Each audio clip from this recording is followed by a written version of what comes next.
Introduction. We all know that immersion is the tried and true way to learn a foreign language. After all, it's how we got so good at our first language. The problem is that it's extremely difficult to recreate the same circumstances when we learn a foreign language. We come to rely so much on our native language for everything, and it's hard to make enough time to learn a new one. We aren't surrounded by the foreign language in our home countries. More often than not, our families can't speak this new language we want to learn. And many of us have stressful jobs or demanding classes that eat away at our limited energy and hours of the day. Immersion can seem like an impossibility. What we can do, however, is gradually work our way up to immersion no matter where we are in life. And the way we can do this is through extensive reading and listening. If you have ever taken a foreign language class, chances are you are familiar with intensive reading and listening. In intensive reading and listening, a small amount of text or a short audio recording is broken down line by line, and then you are drilled on grammar endlessly. Extensive reading and listening, on the other hand, is quite the opposite. You read a large number of pages or listen to hours and hours of the foreign language without worrying about understanding everything.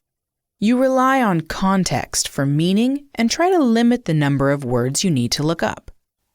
If you ask the most successful language learners, it's not intensive, but extensive reading and listening that delivers the best results. Simply, volume is much more effective than explicit explanations and rote memorization. To be able to listen like this comfortably, you must practice listening in the foreign language for hours every single day.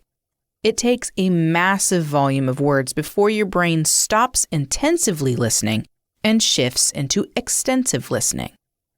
This book hopes to provide a few short stories in English you can use to practice extensive listening.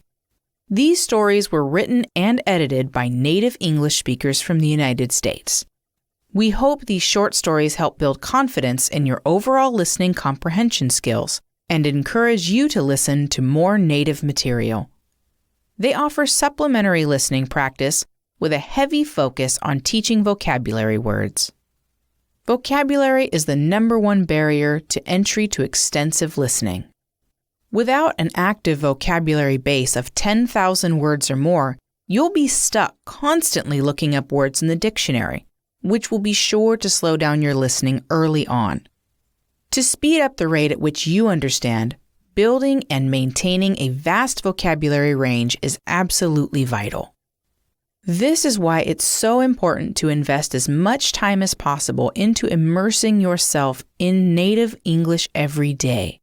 This includes both reading and listening, as well as being around native speakers through any and all means possible.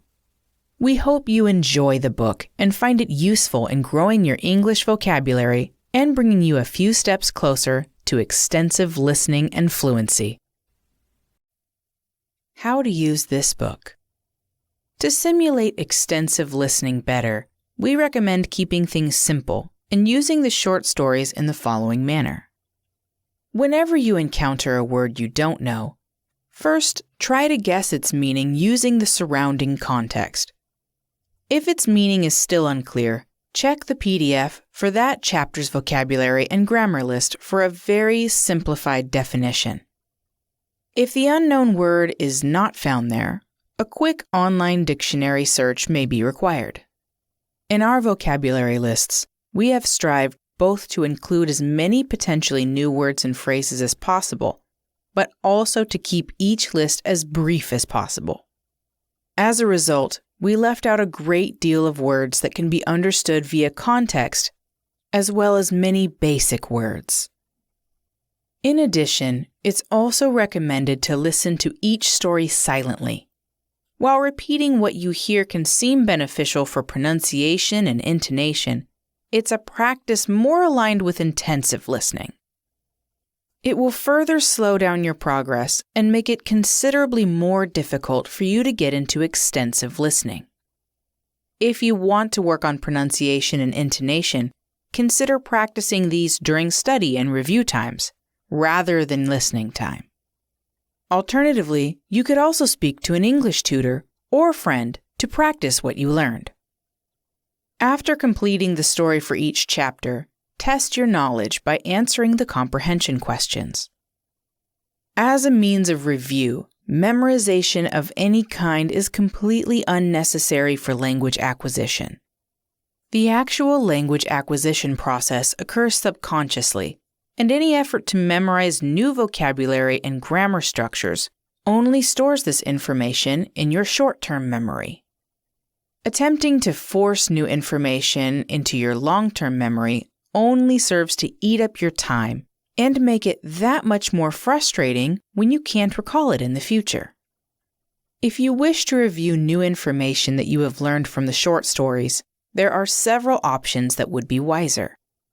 Spaced repetition systems, or SRS, allow you to cut down on your review time by setting specific intervals in which you are tested on information in order to promote long-term memory storage. Anki and the Gold List method are two popular SRS choices that give you the ability to review whatever information you'd like, from whatever material you'd like. Trying to actively review every single new thing you learn, however, will slow you down on your overall path to fluency.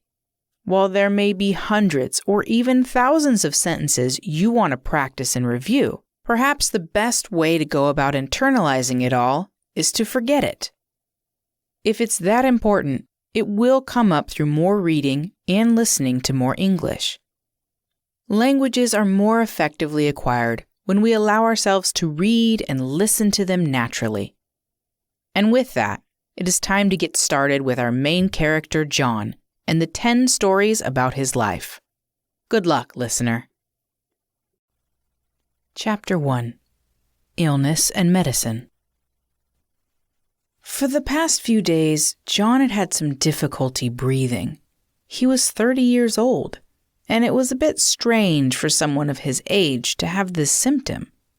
Maybe if he was a smoker, things would make more sense. But John had never smoked a cigarette in his life. He decided to go see his doctor about it. Luckily, he was able to schedule an appointment that very week. He was finally going to get himself checked out. Just scheduling the appointment had made him feel better. At the doctor's office, there was a long waiting period. It usually took 30 to 60 minutes before you could be seen by the physician.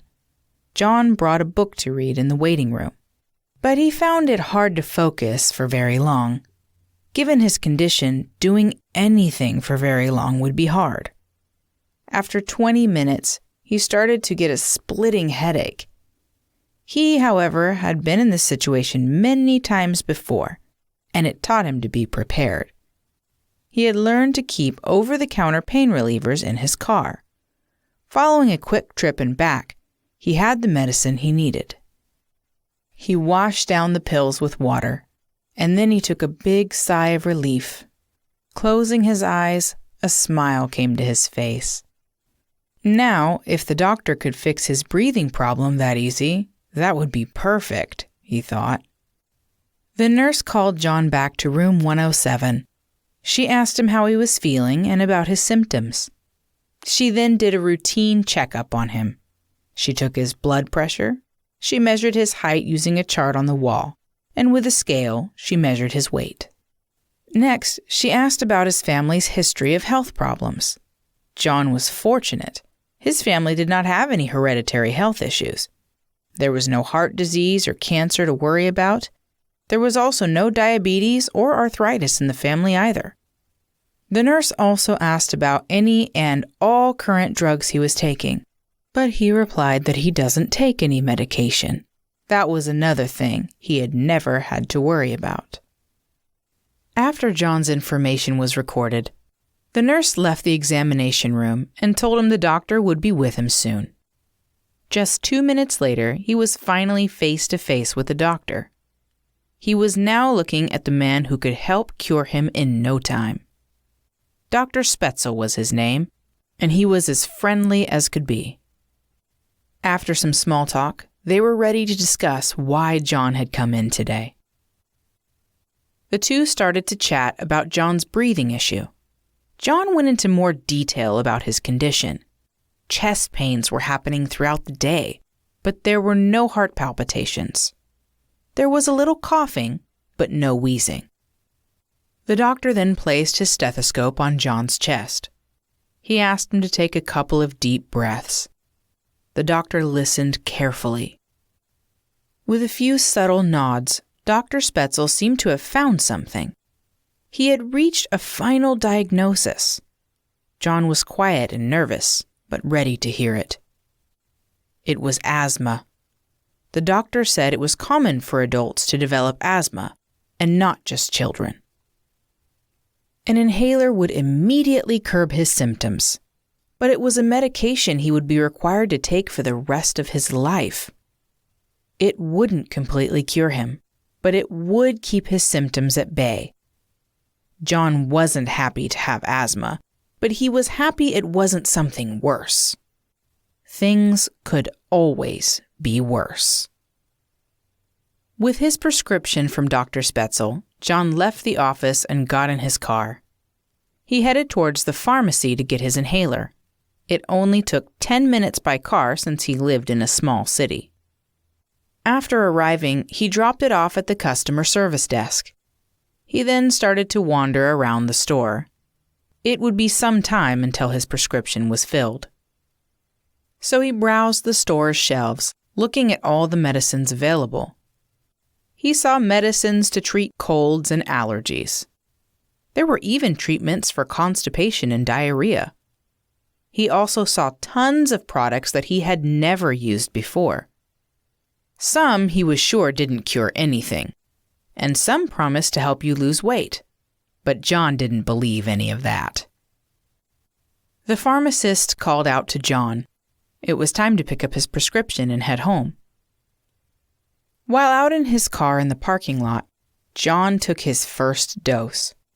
He instantly felt much better. It became significantly easier to breathe, and his chest pain subsided. There was a large sigh of relief and a wide smile across his face. He was grateful for the miracles of science and medicine. Throughout the ordeal, it occurred to John how important his health was to him. Always being in bad health would make for a very poor quality of life. His diet would be the first place to start making improvements. There was much work to do. Comprehension questions. 1. What kind of smoker was John? A. He smoked a pack a day. B. He had never smoked a cigarette in his life. The answer is B. He had never smoked a cigarette in his life. 2. How did John get rid of his splitting headache? A. He took pain relievers. B. He used his inhaler. The answer is A. He took pain relievers. 3. Which of the following is not considered a serious illness? A. Coughing. B. Diabetes. The answer is A. Coughing. 4. What tool does a doctor use to listen to the sounds inside a human or animal body? A. Prescription. B. Stethoscope. The answer is B. Stethoscope. 5. What does an inhaler do? A. It keeps asthma symptoms at bay. B. It cures asthma altogether. The answer is A. It keeps asthma symptoms at bay. Chapter 2. Food. John had been on a diet now for 4 weeks and had already lost 12 pounds. His motivation was very high. He felt he could easily lose another 20 pounds. His new diet was very strict, but he followed it extremely closely. For breakfast, he ate a small bowl of oatmeal cooked in the microwave with either water or milk. He also had a serving of fruit with his oatmeal, like a banana or strawberries. Mango was his favorite fruit, but he didn't buy it often since he usually ate too much of it. And finally, what breakfast would have been complete without a cup of coffee? For lunch, John preferred to eat a light meal to maximize his weight loss, so he usually had a spinach salad. On top of his salad, he put carrots, onions, cucumbers, and nuts. Unfortunately, dressing usually has a lot of calories, so he just added a small dab. It was just enough to give the veggies some flavor, and it was delicious. If the salad did not fill him up, he also ate some soup. Usually it was tomato soup, as that was his favorite. The water and salt from the soup helped make his stomach feel full. And it was also delicious. For dinner, there were a few choices available. It depended on what he wanted that night. He could have a pasta and vegetable meal cooked in olive oil and Italian spices. Or he could have rice and beans topped off with a garlic and onion sauce. He could also have a Thai curry dish with kale and sweet potato. All choices required some cooking, but it was worth it. The hard work was helping him lose weight in the end, and he was learning how to cook. All was going pretty well for John until the 5th week started. Like many of us, he worked a stressful and demanding job. There wasn't always enough time to prepare every meal. Sometimes he didn't even have time to eat. Maybe this could be another chance to lose more weight, he thought. Just after a few days, his energy started dropping. Stress started rising quickly. His appetite and hunger rose together with it. Motivation was needed now more than ever. He just had to keep going. But for how long? How long did he need to continue living like this? Soon, the small bowl of oatmeal for breakfast became the large bowl of sugary cereal, and the black coffee was now drowned in a high-calorie coffee creamer. If he didn't eat any fruit, he could still keep his breakfast low on calories, he thought. The salad for lunch turned into fast food meals. John was always running late for meetings, so he didn't have time for anything else. Originally, he was drinking water with this meal, as well as with every meal. But now it was soda. The sugar from the soda was giving him the energy he needed to work, he thought. Dinner was just hopeless after a while. John would come home exhausted from work, and he could not bring himself to cook. Pizza, ice cream, French fries, and snacks were much easier choices. They helped take his mind off all the anxiety. He would have very small meals for the next few days, he thought. But several weeks later, he had regained all 12 pounds he had lost. He even gained an additional 10 pounds on top of that. This made John feel bad, of course. But his failure to stay on his diet made him feel even worse. He vowed for his next diet that he would be even more strict and eat even less food. Unfortunately, he didn't realize that the massive drop in calories was the cause of his problem. When the calories dropped quickly, so did his energy levels. It also caused his cravings for junk food. His body craved energy, and junk food was one of the easiest ways to get lots of it. It would take John many attempts at dieting before he finally understood this.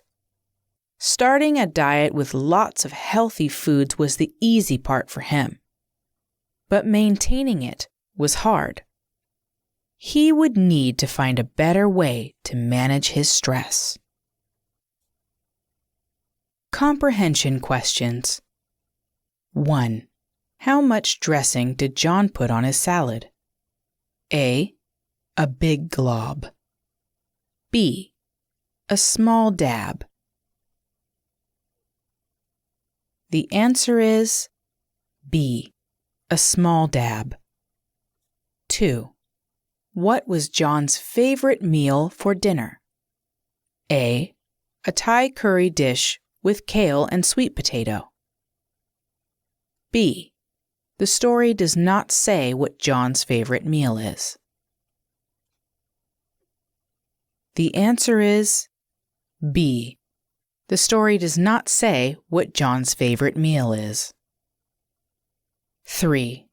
What started happening during the 5th week of John's diet? A.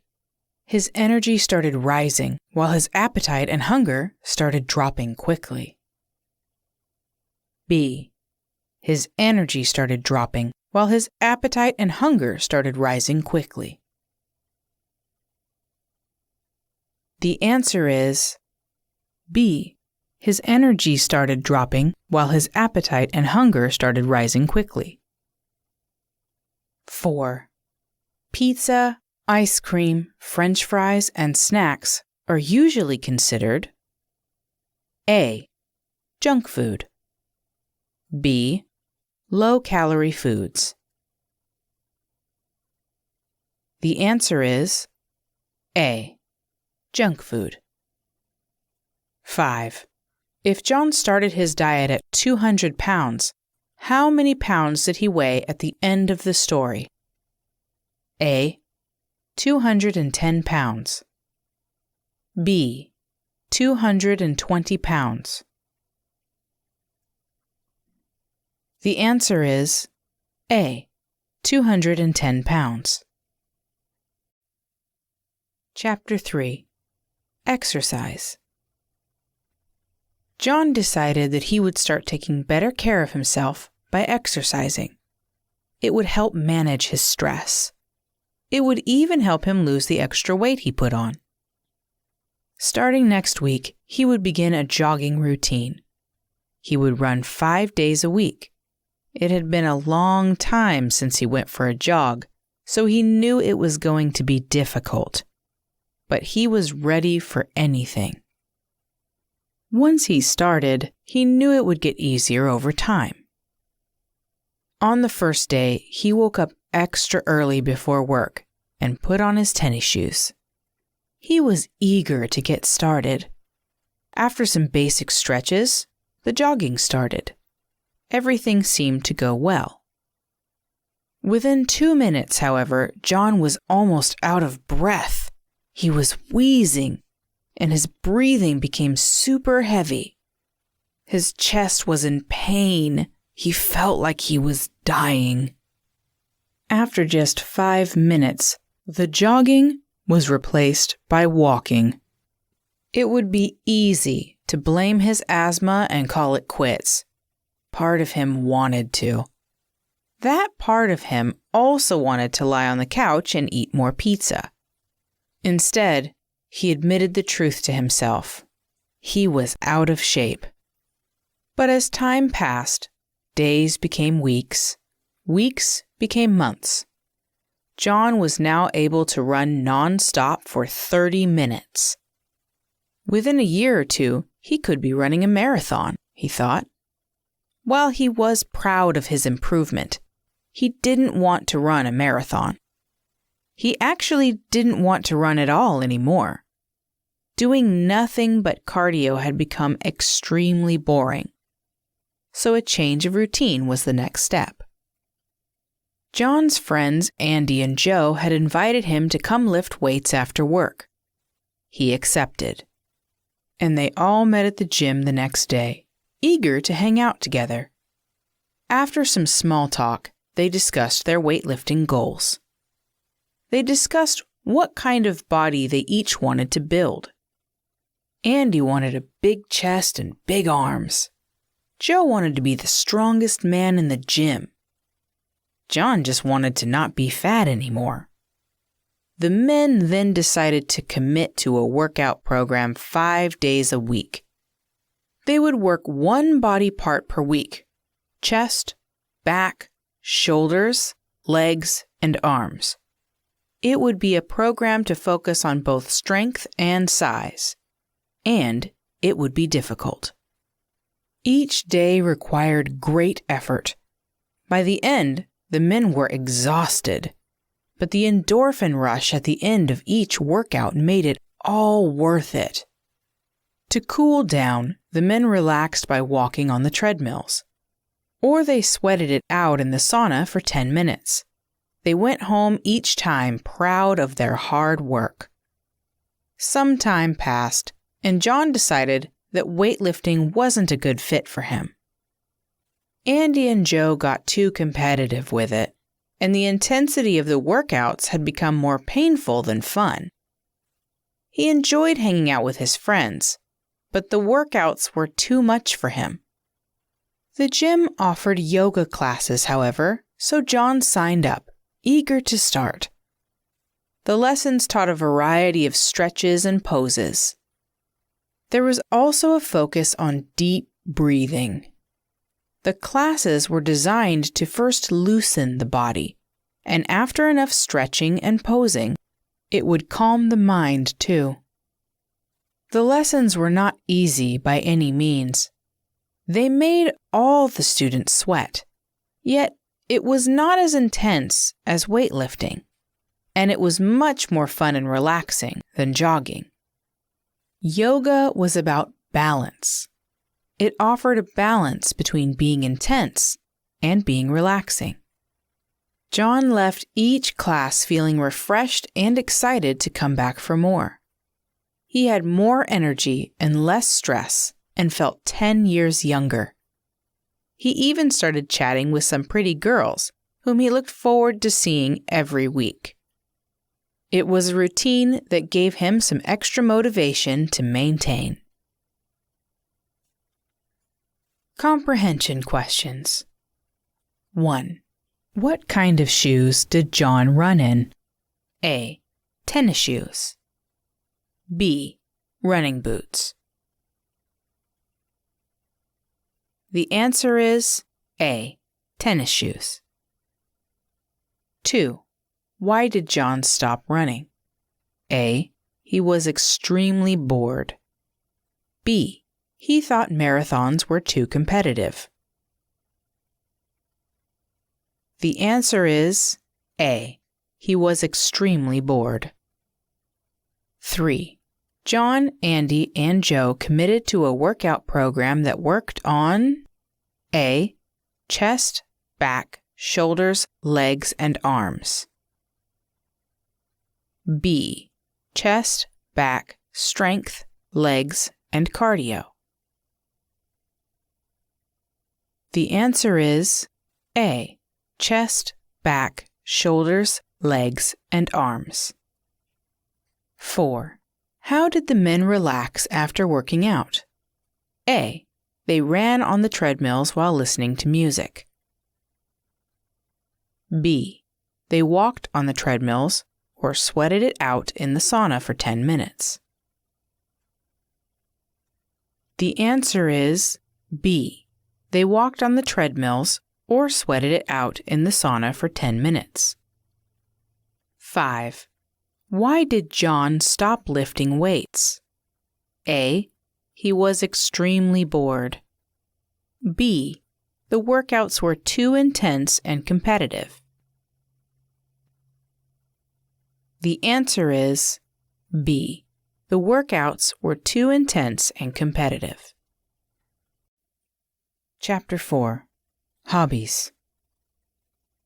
It would be really nice to go on a date with one of those girls from class, John thought to himself. Hopefully I can find something in common with one of them, and maybe then we can make a connection. Well, you never know until you try. His hobbies were somewhat relatable. Everybody liked watching TV and movies, including John. But would he be able to find a girl who liked video games? If not, could he find someone who was into professional baseball and basketball as much as he was? And it would be amazing if he had someone to talk to about politics, history, and government.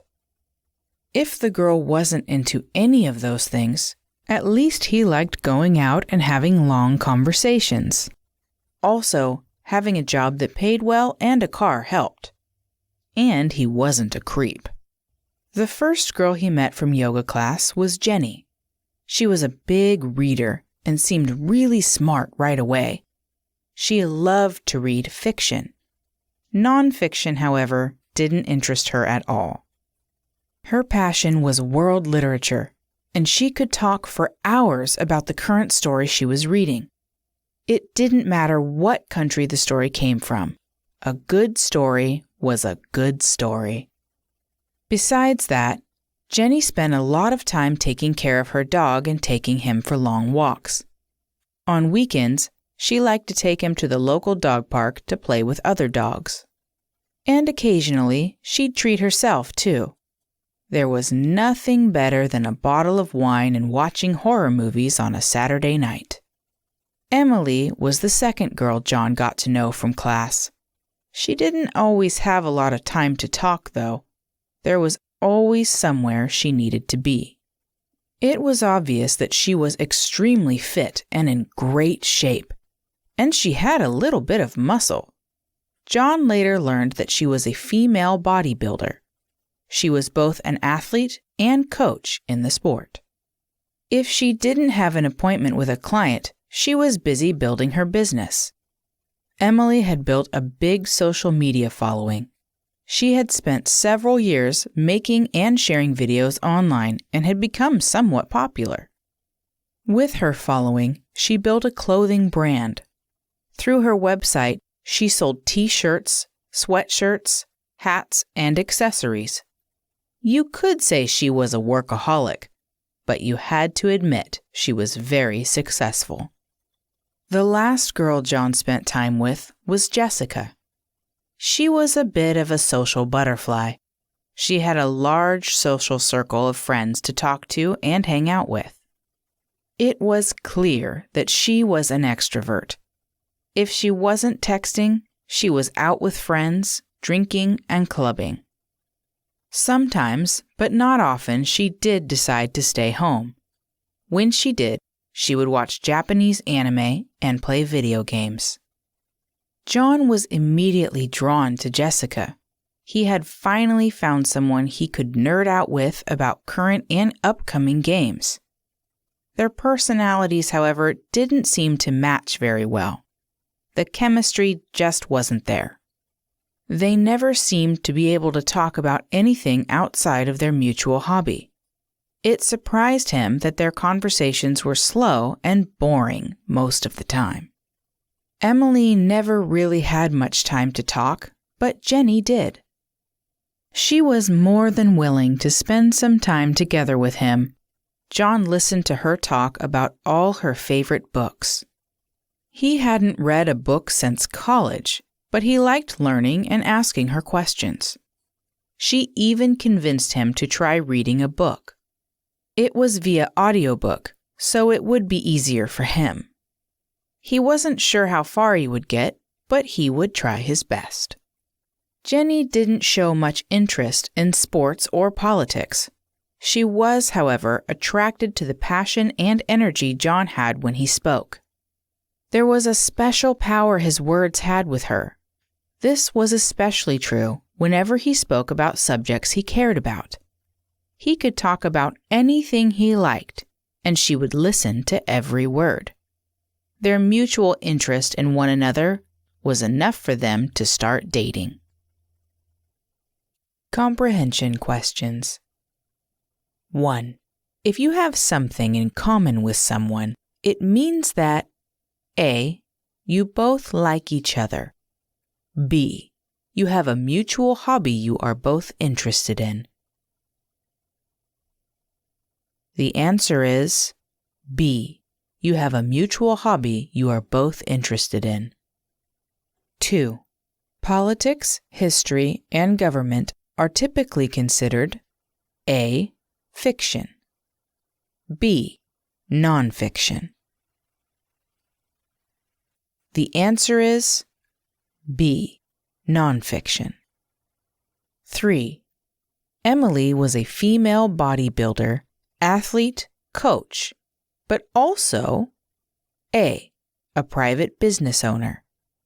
B. A social butterfly. The answer is A. A private business owner. 4. Which of the following best describes an extrovert? A. Someone who likes reading and being alone. B. Someone who likes talking to and meeting people. The answer is B. Someone who likes talking to and meeting people. 5. Which couple had the best chemistry in the end? A. John and Jessica. B. John and Jenny. The answer is B. John and Jenny. Chapter 5. Work. While John's social life was going great, his life at work was not. It was the polar opposite. The only good thing about his job was the pay. But that money came with a very high cost. He worked at an office for an insurance company. His job was to decide which clients the insurance company must pay money to. The company was a business trying to make as much money as it could, so it was also his job to deny as many clients as he could. He had to deny people that he personally believed should receive money. This did not make him feel good at all. The workload did not make John feel great either. It was overwhelming. Every morning, he checked his work email to find around 50 new messages. Each of these had to be immediately dealt with. He had to quickly process and reply to the emails before lunch. This often required gathering information and making phone calls. If he didn't reply to all the emails before lunch, he would get caught behind schedule. And then he would most likely have to work overtime. It was extremely stressful. All the more so when his boss was watching over his shoulder. John's boss had to be strict with all the employees. It was his job to make sure the employees did their job. One mistake, and it could cost the company a small fortune. Not only would the employee be disciplined harshly, but the boss would be too. Getting shouted at was no fun. Insurance was a difficult business to work in. It was not for the weak. On top of the high workload, there were meetings that wasted your time. There were hundreds of documents to read through. And there were regulations you had to know. You could not afford to miss or forget anything. If you did, you could be fired for it. How am I going to make it to retirement? John asked himself at least once a week. And he was lucky if this question only came up once that week. Stress and anxiety were pushing him to his limits. He knew this level of stress would kill him one day. Something bad was going to happen. It was only a matter of time until it did. What would life have been like had he chosen a different college degree? What if he had done computer science instead? Would he have enjoyed programming more? What if he had pushed himself harder while playing for the college baseball team? Would he have made it to the professional level? What if he had made it as a pro gamer back in high school? He could have played video games for a living. It would have been a dream come true. Life didn't turn out that way for John, unfortunately. He was stuck with a job he hated, but at least he had hope things would change. Many of his coworkers seemed to lack that same hope. Depression and anxiety were common in his workplace. Many in the office always looked like they wanted to cry, but couldn't.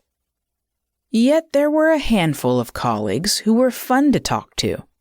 They would crack jokes about the office, the company, or even the boss. Anything could become a joke. It was their way of dealing with stress and lightening the mood. It made it just a little easier to get through each day. Without these people, John would have gone crazy long ago. They made all the difference. There were others, though, who seemed to be absolutely crushed by life. They looked like they had already died. They were still breathing, however. Now, they were just shells of their former selves. Those people scared John more than any boss ever had. Would things ever change at his job? They had to. But when would things change? How would they change? The only thing that was certain was that something must change. Comprehension questions. 1. What would happen if John didn't quickly reply to and process the emails before lunch? A. He would be fired and sent home immediately. B. He would most likely have to work overtime. The answer is B. He would most likely have to work overtime. 2. Who could potentially be disciplined for a mistake at the office? A. The employee. B. The employee and the boss. The answer is B. The employee and the boss. 3. Throughout his life, John had considered many jobs, but not A. Teaching at a high school. B. Playing baseball at the professional level. The answer is A. Teaching at a high school. 4. A colleague is another word for A. A boss. B. A coworker. The answer is B. A coworker. 5. Those who are being crushed by life are likely dealing with A. Depression and anxiety. B. Dreams coming true. The answer is A. Depression and anxiety. Chapter 6.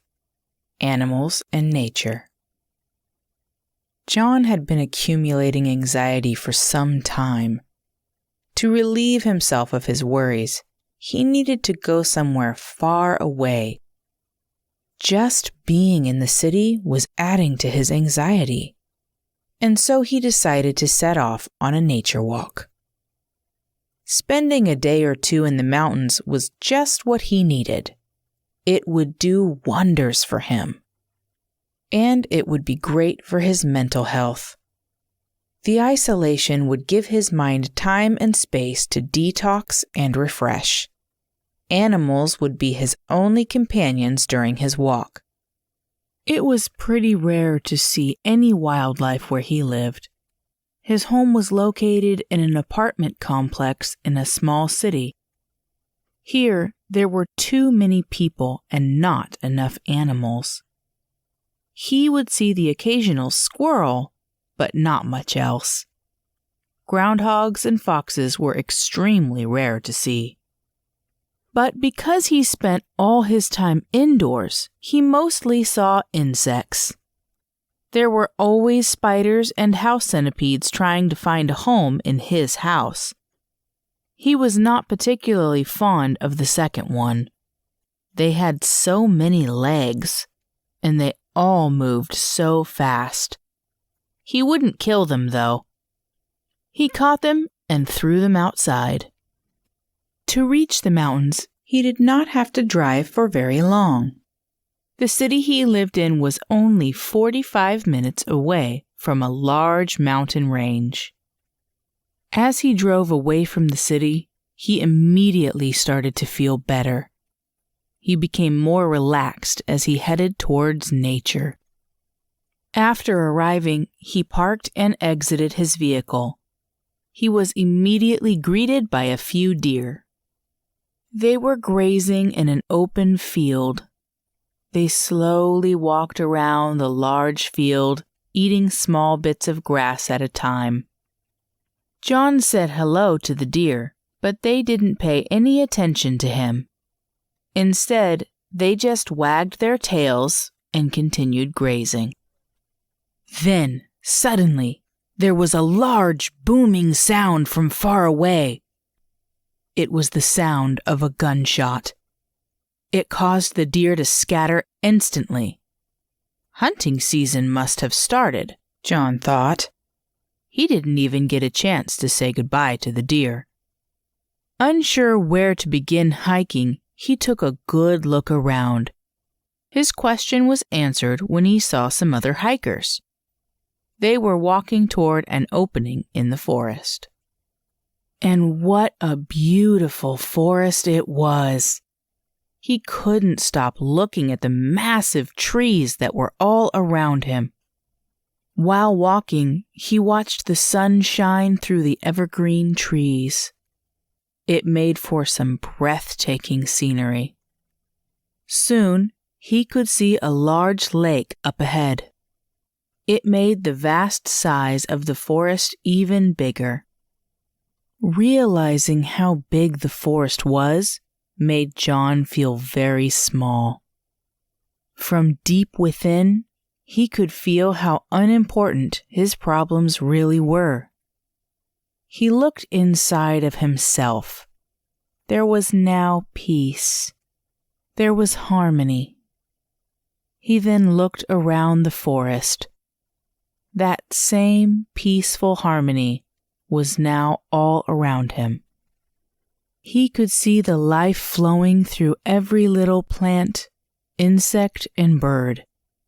It was the same life found in bears and mountain lions. The frogs on the lake shore were no different. They had just as much life as the beavers building dams. They were all parts of the ecosystem that connected all life in the forest. It was all one living thing. John knew they were all different creatures, of course, but they were all small fragments of the same world. They were made from the same chemical elements found in stars. This included himself. They were part of something much bigger than themselves. They were extremely small fragments of the universe. The sun was setting. It was becoming less and less safe to remain in the forest. To avoid nighttime predators, John quickly hiked back to his car. He was exhausted from the journey. He sat in his car wondering about the next time he would come back. And there would definitely be a next time. And it would definitely have to be with Jenny. Comprehension questions. 1. Where did John go for his nature walk? A. on the mountains. B. In the mountains.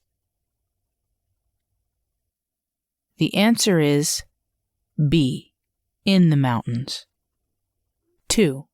Which wildlife animal did John not see around his apartment? A. Squirrels. B. Bears. The answer is B. Bears. 3. What were the deer doing in an open field? A. Grazing. B. Hunting smaller animals. The answer is A. Grazing. 4. How did the forest make John feel? A. The vastness of the area made John feel small. B. The smallness of the area made John feel vast. The answer is A. The vastness of the area made John feel small. 5. According to John, how was all life connected in the forest? A. It was all one ecosystem that lived in peaceful harmony. B. It was all good for relieving his stress and anxiety. The answer is A. It was all one ecosystem that lived in peaceful harmony. Chapter 7. Town and City. Before his big date with Jenny today, John had a few errands to run. He wanted to make sure everything was ready. First of all, a trip to the bank was needed. He had to withdraw enough cash for the busy day ahead. Along the way to the bank, he stopped by his favorite coffee shop. There, he picked up some much-needed caffeine to jumpstart the day. Next, he had to make a run to the post office. There was some overdue mail that he needed to drop off. He had no stamps, so he had to go to the customer service desk to drop it off. After that, it was off to the mall. He was there to find a new outfit to wear on today's date. He quickly perused 2 clothing stores. Some outfits were too basic, and others were just too ugly or weird. But he finally found one that he was happy with. He even had enough time to get himself a new haircut at the barber shop. At 2:00 p.m., John and Jenny met up, ready to take a tour around town. They started by walking around the park. While walking, they caught up on what happened with each other during the week. Inside the park was a large plaza. Here, the couple found a small concert being performed by a rock band. The singer was very funny, which made the whole band and their music easy to like. After hearing a few songs, they left the park. Then they drove toward a local amusement park.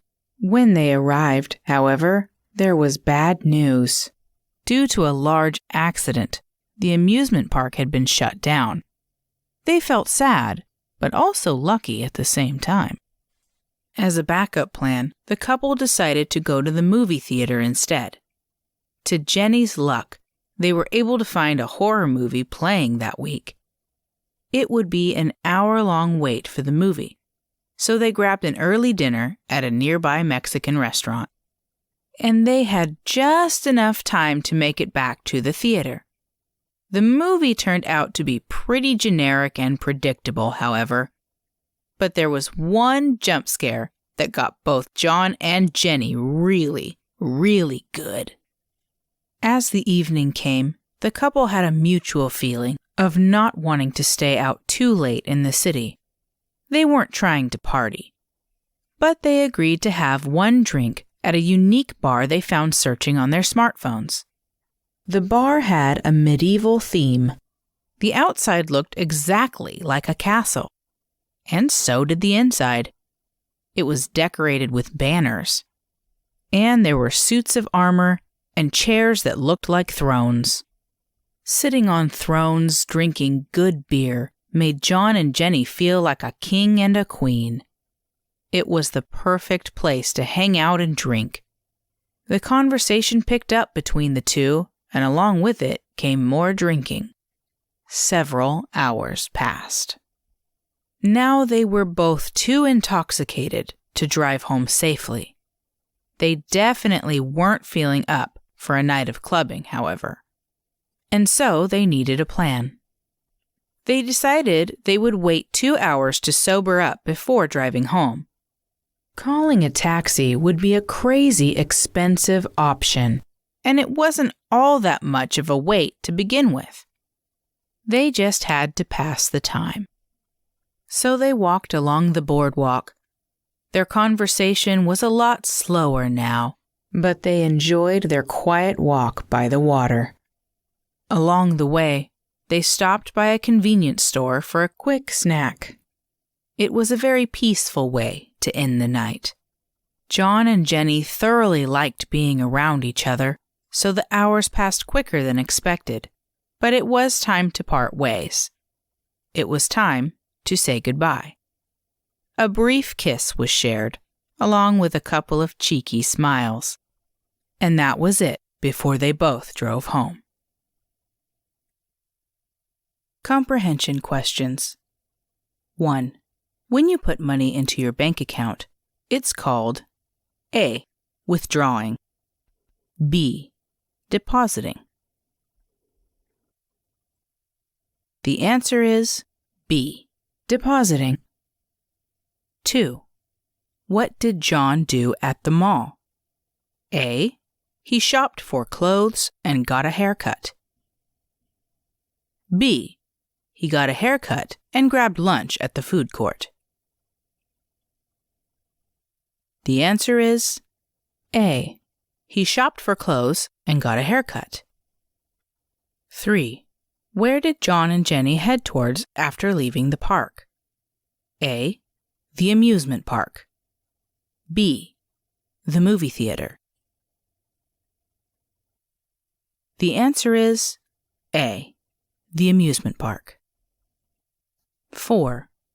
How did the couple find out about the medieval-themed bar? A. They walked around looking for a bar. B.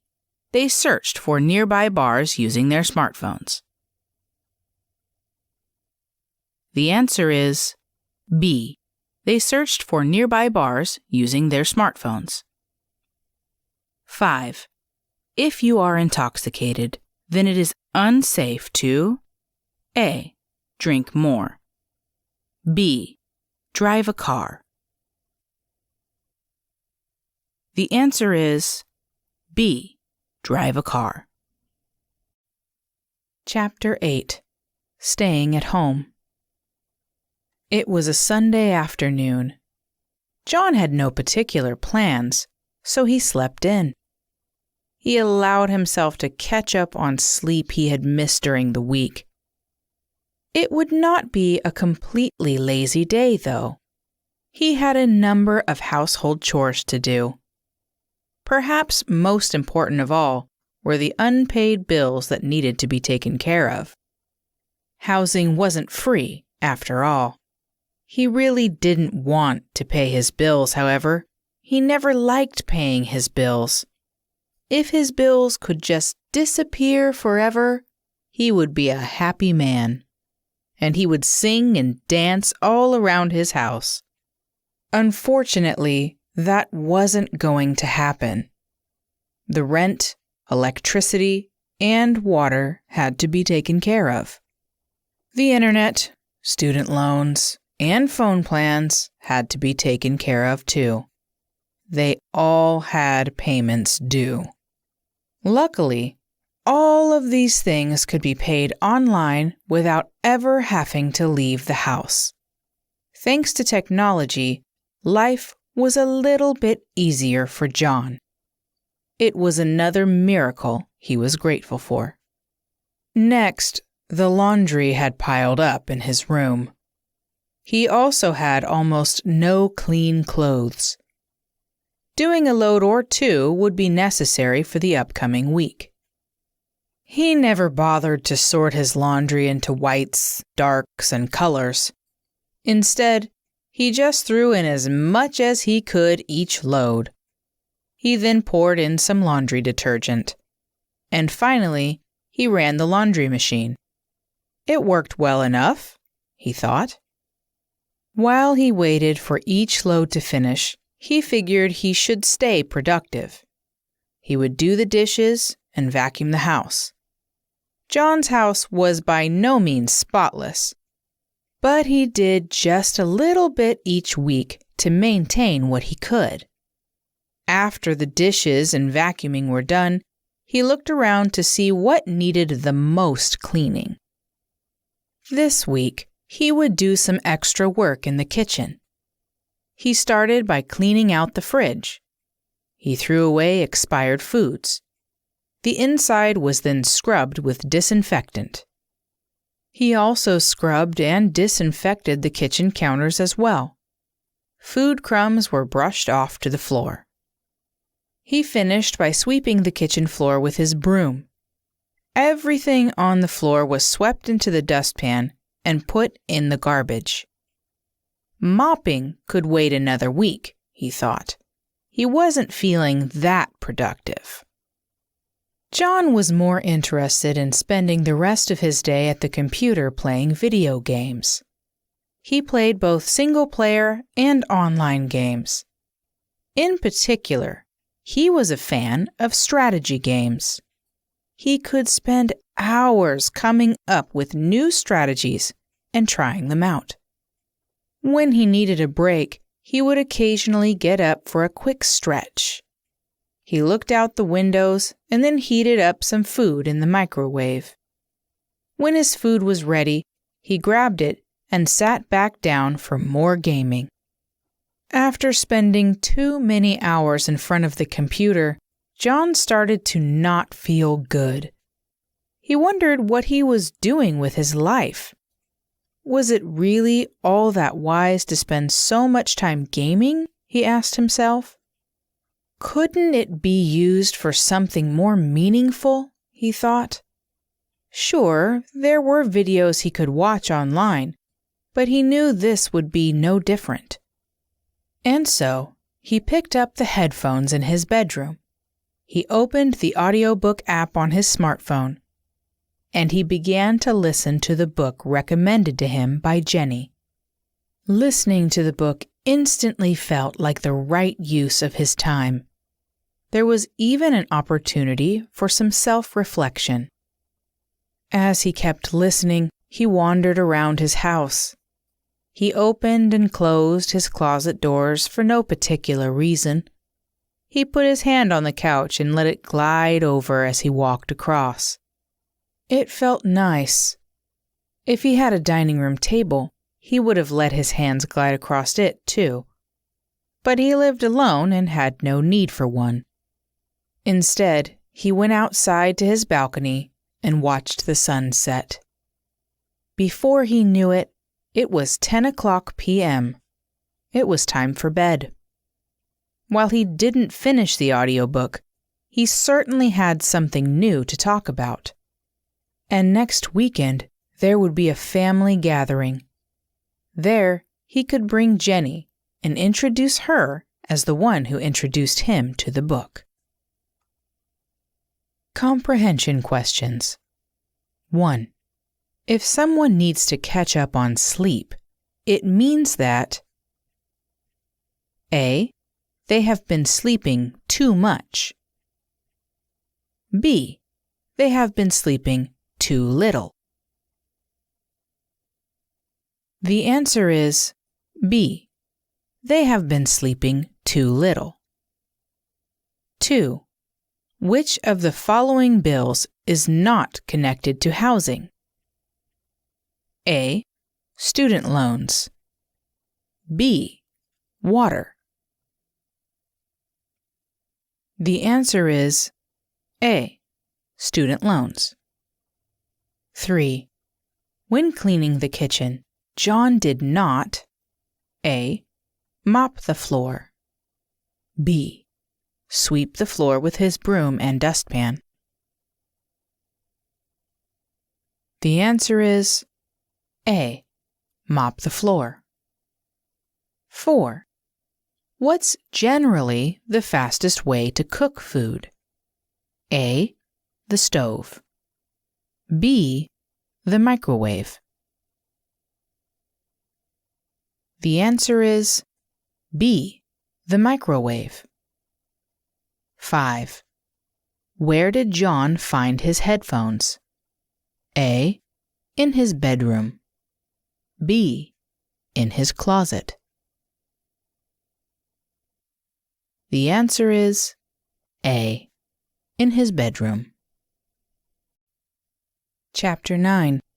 Family and Occupations. Jenny happily agreed to accompany John during the family gathering. They were now officially a couple, and it would be a good time to introduce her to his mother, father, and brothers. His parents both worked long hours.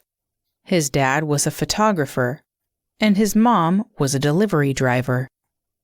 They worked hard to give John and his brothers a nice house to live in, as well as a good life. Both of his parents had a few mental problems, however, and they argued all the time over the smallest of things. Overall, John knew his parents could have been better, but they could have been much worse. His brothers were also hard workers.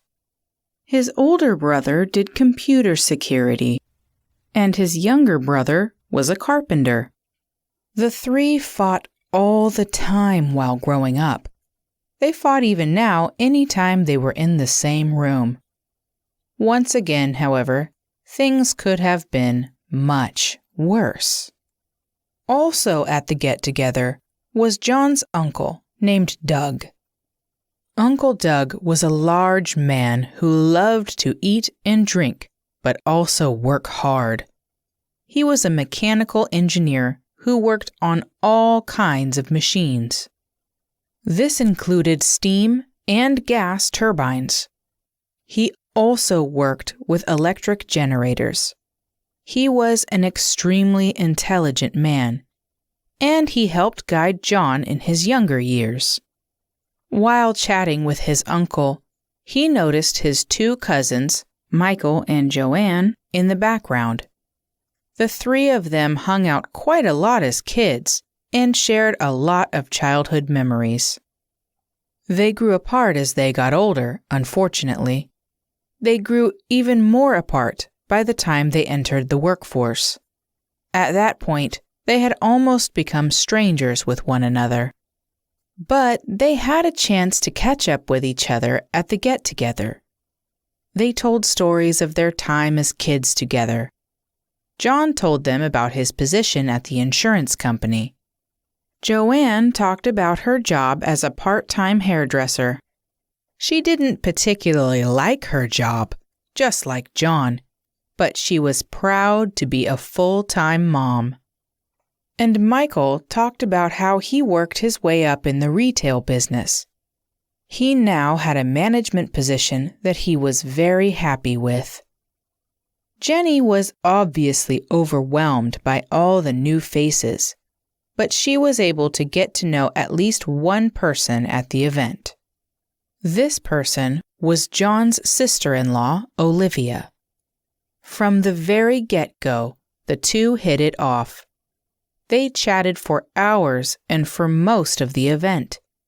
The two had actually seen each other before, yet had never met until now. They both worked for the same media company, but in completely different departments. Jenny was a journalist, and Olivia was a writer for a TV show. Their office was full of politics, so they had much to gossip about. In the end, there were just too many people for Jenny to meet, and John could not catch up with everyone. There were also several people there he wasn't even sure who they were. They did, however, briefly greet his grandmother and aunts, but they never got the chance to say hello to his nieces and nephews. All the kids were busy playing together in the backyard. At every gathering, the family took a group photo. Everyone who was there was invited to join, including Jenny. The task to create the best family photo possible was always left to John's dad. He was a professional photographer, so it made sense for him to do it. The sun started going down, and the day was growing late. As everyone was leaving, John had another opportunity to speak with his Uncle Doug. He told him his concerns about burning out at his current job. He was considering a few possible paths he could take, but he wasn't sure which path he should take. This is what he wanted to ask his uncle. Uncle Doug advised him that he should definitely start taking classes the earliest he could. And even though he was not sure where he wanted to work in the future, he had to start. Waiting to start was the worst thing he could possibly do. Comprehension questions. 1. What was John's uncle's occupation? A. Electrical engineer. B. Mechanical engineer. The answer is B. Mechanical engineer. 2. Michael and Joanne's parents were John's A. Mother and father. B. Aunt and uncle. The answer is B. Aunt and uncle. 3. John's sister-in-law was married to whom? A. His brother. B. His father. The answer is A. His brother. 4. Where were the kids playing during the family gathering? A. In the house. B. In the backyard. The answer is B. In the backyard. 5. When you do a job very well, you are called A. The workforce. B. A professional. The answer is B. A professional. Chapter 10. Education. With a full-time job and a girlfriend, John's schedule was pretty packed. But for a longer and healthier life with less stress, he signed up for classes at his local university. He was now a student in the graduate program for economics. Nearly 10 years ago, John completed an undergraduate program. He had graduated, but he wasn't able to find a good job for at least a year. Getting a bachelor's degree in philosophy was not the best choice. But by the time he had learned this, it was too late. There were millions of Americans just like him. They had studied what they loved and gotten a liberal arts degree. Yet, when it came time to seek employment, the choices were not good. It was not a great way to start a career. And now, having to make student loan payments made things worse. This time, however, would be different for John. He had much more experience and wisdom. This opportunity to further his education was his chance for a new life. It would not go wasted. A graduate program in economics was going to be a challenge. It would push him to his limits. But if he succeeded, the rewards would be great. The classes he took as an undergraduate would be a cakewalk compared to this. Intense study and perseverance would be required. The textbooks often proved to be much more useful than the lectures. Many of the professors he had were long-winded. They spoke for much too long and were very boring to listen to. It was incredibly difficult to maintain focus in class. He could spend half of the time reading and get double the information he got in the lecture hall. The teaching assistants, however, were most helpful. They could explain complex ideas using very basic language. Without them, the lectures wouldn't have made much sense. To make the information stick, serious work had to be done outside the classroom. Study groups organized by the students were one way to do this. It turned out to be the best way for John.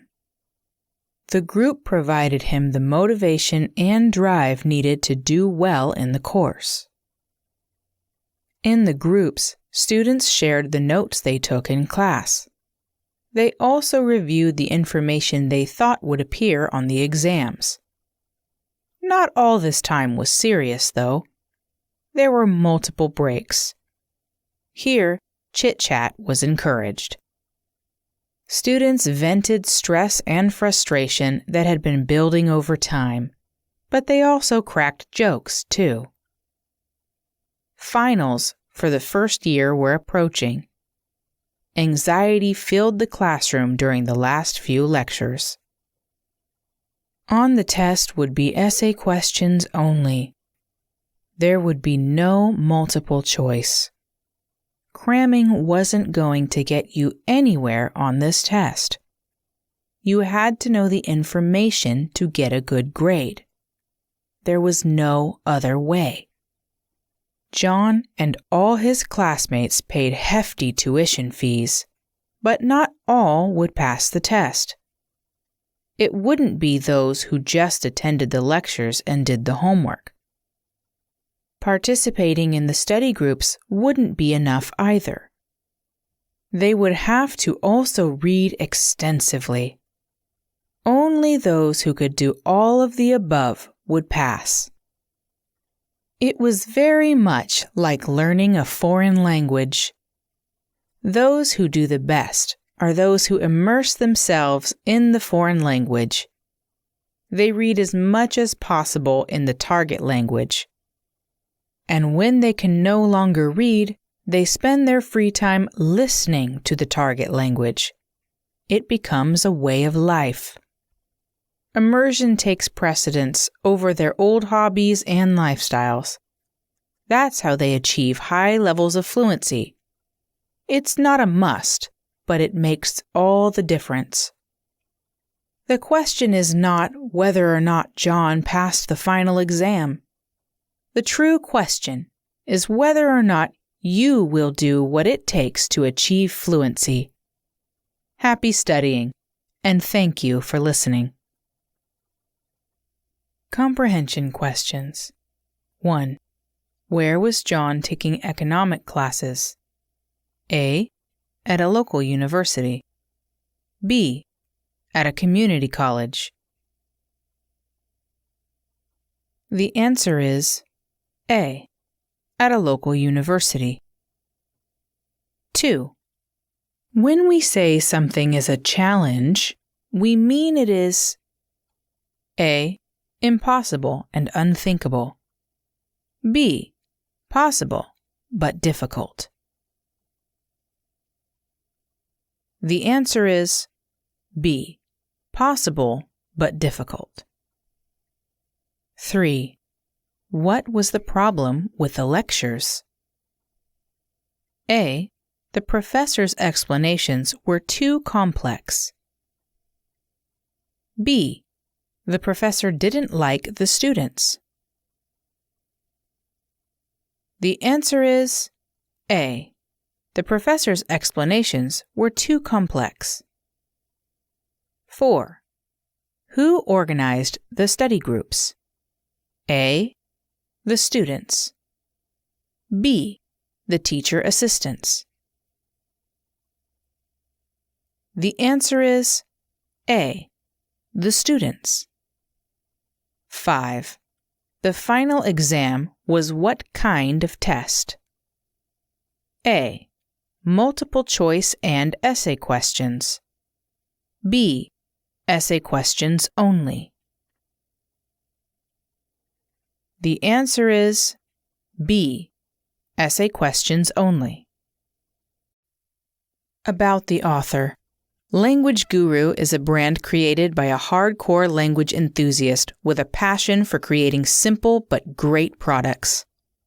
They work with a large team of native speakers from across the world to make sure each product is the absolute best quality it can be. Each product and new edition represents the opportunity to surpass themselves and previous works. The key to achieving this has always been to work from the perspective of the learner.